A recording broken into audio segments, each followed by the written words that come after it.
Bonjour à toutes, bonjour à tous. Aujourd'hui, on est le lundi 2 février 2026, bien sûr. Je vous souhaite la bienvenue dans le français c'est facile avec Adrien. Et aujourd'hui, je vais vous parler de quelle expression? Avoir un appétit de moineau. Mais d'abord, je vais vous faire un petit récapitulatif, une petite méthode de comment apprendre une langue de A à Z.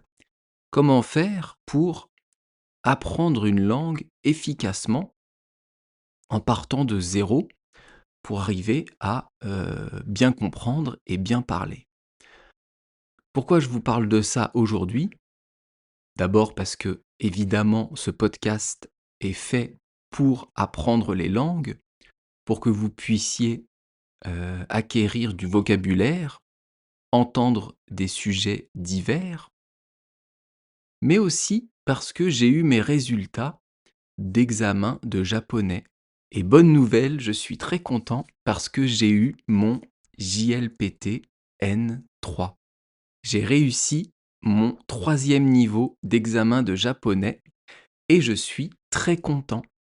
J'avais dit dans un podcast de début décembre que j'allais vous en parler, que je vous préviendrai quand j'aurai les résultats. Et bien voilà, c'est fait.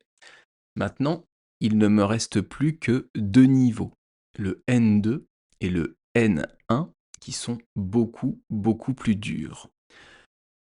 Et donc, je vais vous dire comment moi, j'ai appris le japonais quasiment tout seul. Je vais vous expliquer ma méthode, comment j'ai fait et comment je fais encore aujourd'hui pour m'améliorer. Alors, comment j'ai commencé à apprendre le japonais? D'abord, j'ai voulu savoir si, dans la langue japonaise, il y a des intonations nouvelles par rapport à la langue française. Est-ce que dans les prononciations des lettres et des mots en japonais, il y a des sons que je ne connais pas? Eh bien non. En français, on a toutes les prononciations du japonais. Par contre, on n'a pas toutes les prononciations de l'arabe. Je suis en train de commencer très récemment à m'intéresser à la langue arabe et il y a beaucoup de ein, oin, of, och, beaucoup de mots comme ça, de sons qu'il n'y a pas en français. Alors qu'en japonais, on a tous les sons.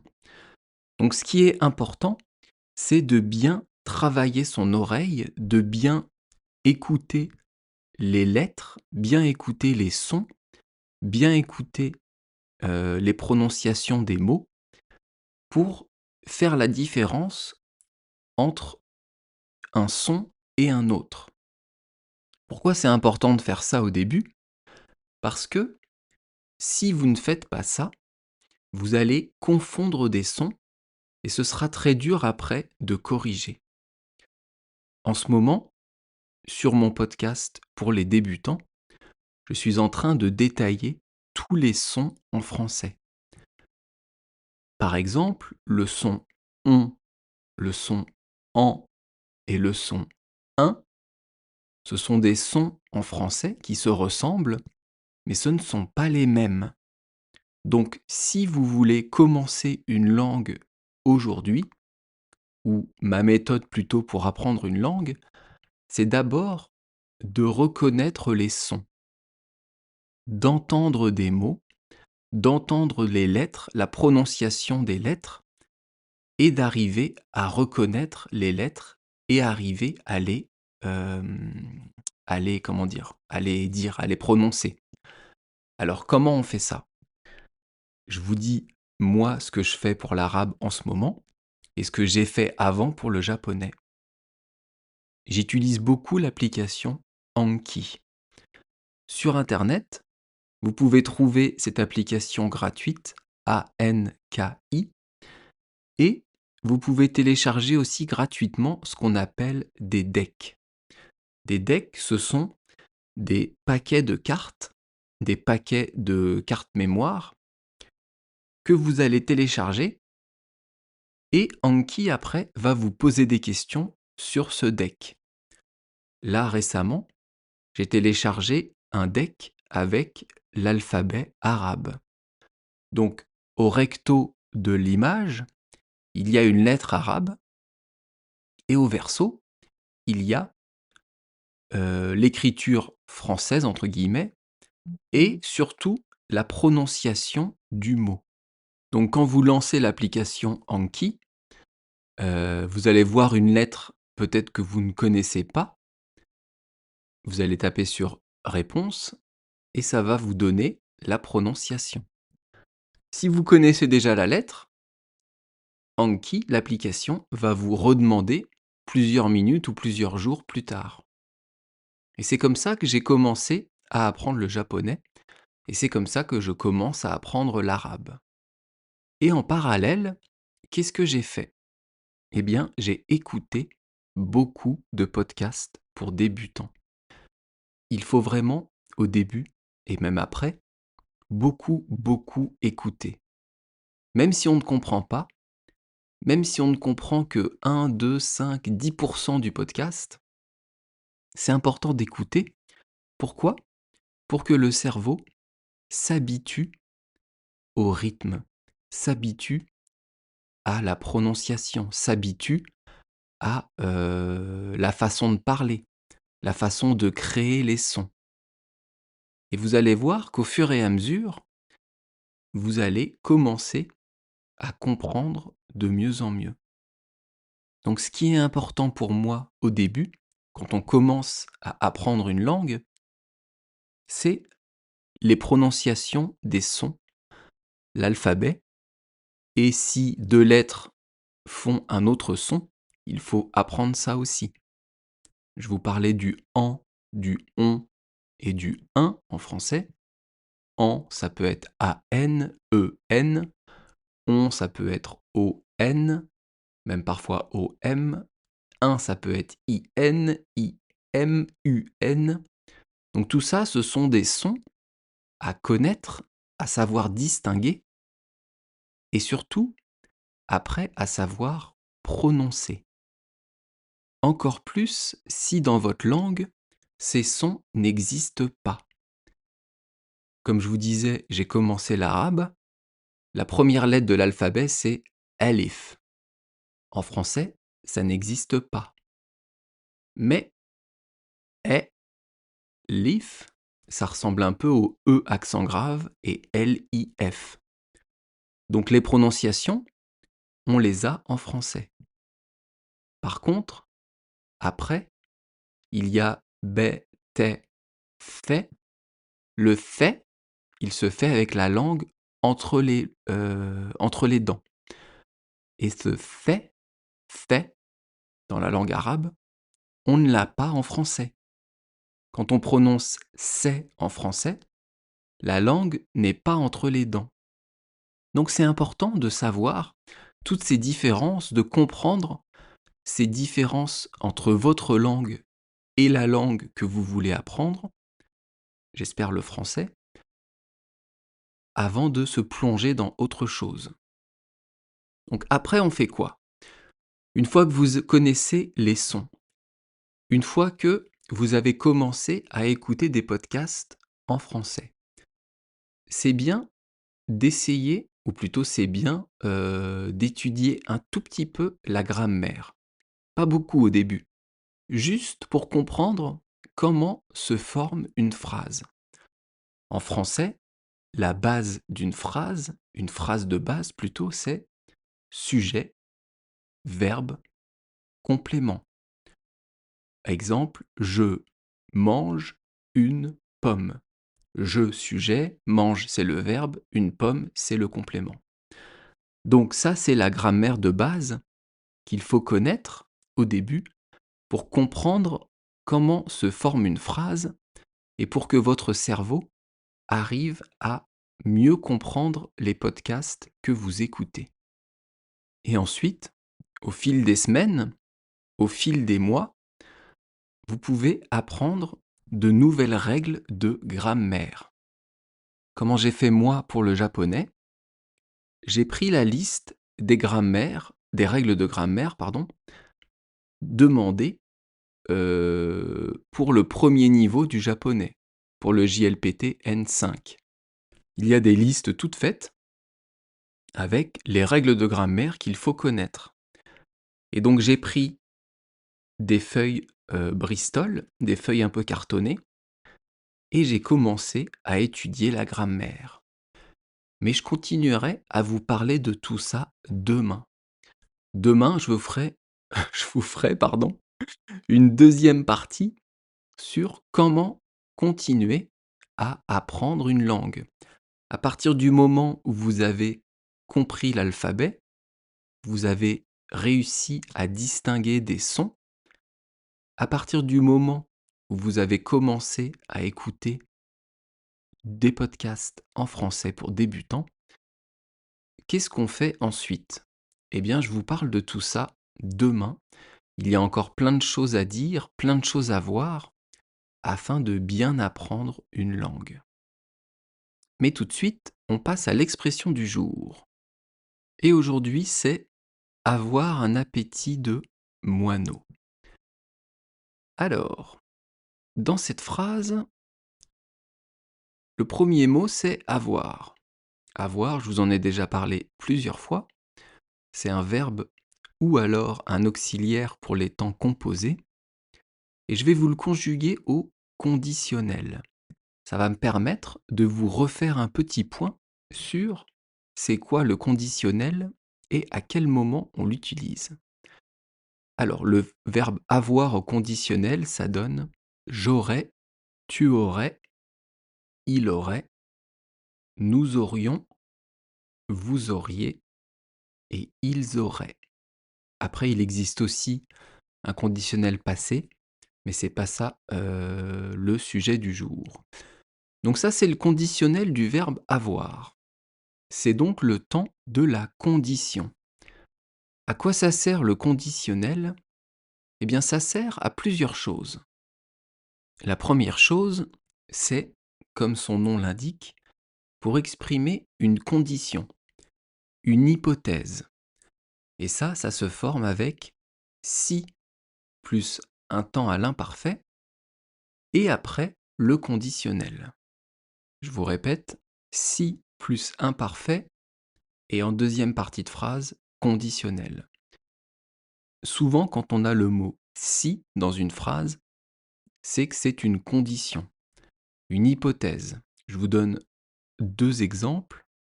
Oui, on va en faire deux. Par exemple, si j'avais de l'argent, j'achèterais une voiture. La condition, c'est d'avoir de l'argent. Et la conclusion, la conséquence, c'est de pouvoir acheter une voiture. Si j'avais de l'argent, c'est si plus imparfait, alors, donc, j'achèterais une voiture. Et le j'achèterais ici, c'est du conditionnel. Un autre exemple, si tu allais mieux, nous pourrions partir. Si tu allais mieux. Si plus imparfait, nous pourrions partir.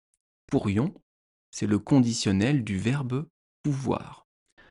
Donc la première chose du conditionnel, le premier emploi, pardon, c'est l'hypothèse, la condition.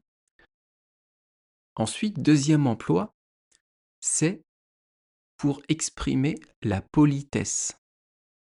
Exemple, pourriez-vous m'ouvrir la porte, s'il vous plaît?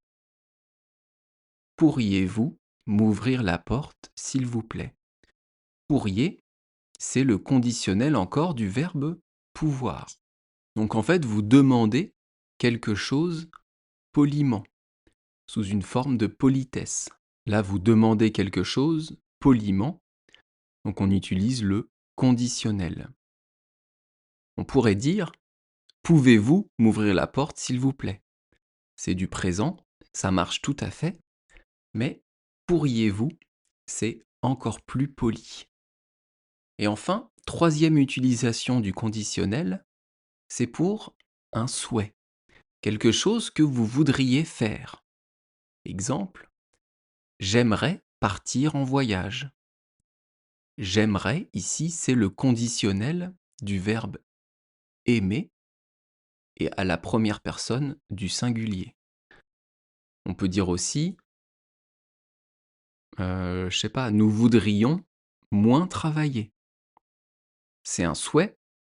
Nous aimerions, nous voudrions moins travailler. C'est les conditionnels des verbes aimer et vouloir. Mais on travaille quand même beaucoup. C'est un souhait, quelque chose qu'on voudrait faire, mais qu'on ne peut pas forcément. Donc je vous rappelle les 3 emplois qu'on a vus aujourd'hui du conditionnel. Une condition, une hypothèse, la politesse et un souhait. Alors, tout ça pour dire que, on étudie une expression française. Et oui, vous l'avez peut-être oublié, mais on parle de avoir un appétit de moineau. Alors, un appétit, je pense que vous connaissez ce mot, c'est quand on a faim. J'ai de l'appétit, ça veut dire j'ai faim. Quelque chose d'appétant, c'est quelque chose qui donne envie de manger. Si vous dites cette personne a un gros appétit, ça veut dire cette personne mange beaucoup. Et ensuite, on parle d'un moineau. C'est quoi un moineau? C'est un petit oiseau.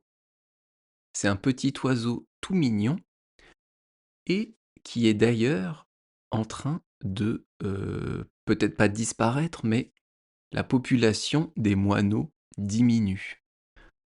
Avant, quand j'étais enfant, à Versailles, à Paris, il y avait beaucoup de moineaux et très peu de pigeons. Aujourd'hui, les pigeons ont pris la place. D'ailleurs, c'est un gros problème à Paris, les pigeons. Est-ce que vous saviez qu'il est interdit de nourrir les pigeons à Paris? Si vous lancez du pain dans un parc pour des pigeons, eh bien c'est interdit. Alors, personne ne va rien vous dire, mais quand même, il faut savoir qu'à Paris, il y a un gros problème avec les pigeons parce qu'il y en a trop. Pigeons et rats, à Paris, c'est un problème. Donc le moineau, puisque c'est ça l'oiseau du jour, l'oiseau de l'expression, c'est un tout petit oiseau. Tapez sur internet moineau, vous verrez, c'est tout mignon. Alors ça veut dire quoi? Avoir un appétit de moineau.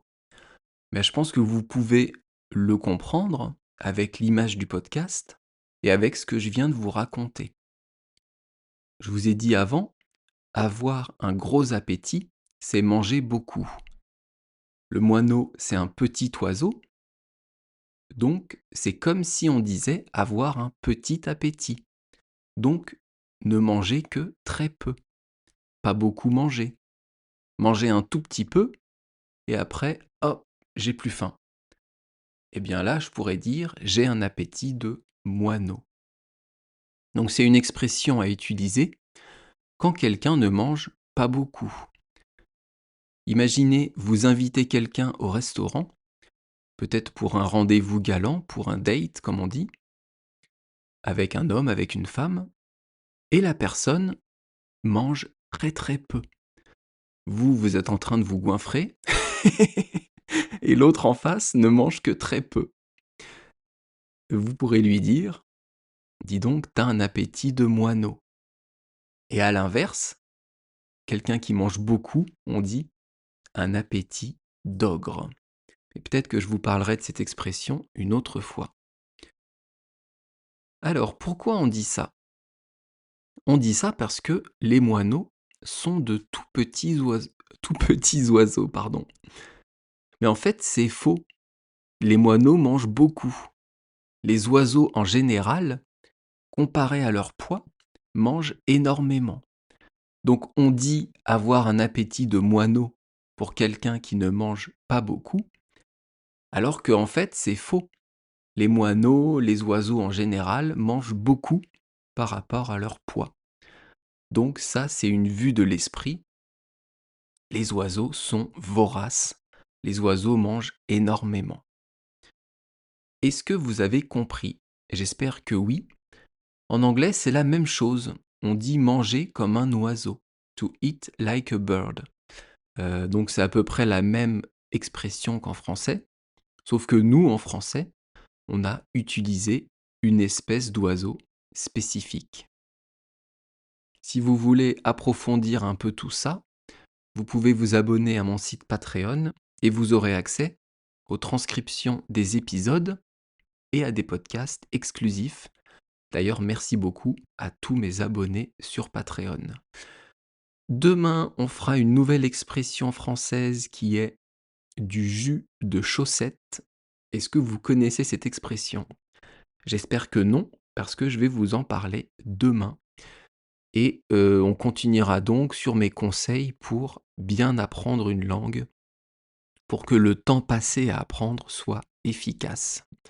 Il ne me reste plus qu'à vous dire au revoir. Je vous souhaite de passer une bonne journée, une bonne soirée, une bonne nuit. Et on se retrouve demain pour de nouvelles aventures. À bientôt. Bye bye, hasta luego. Matane.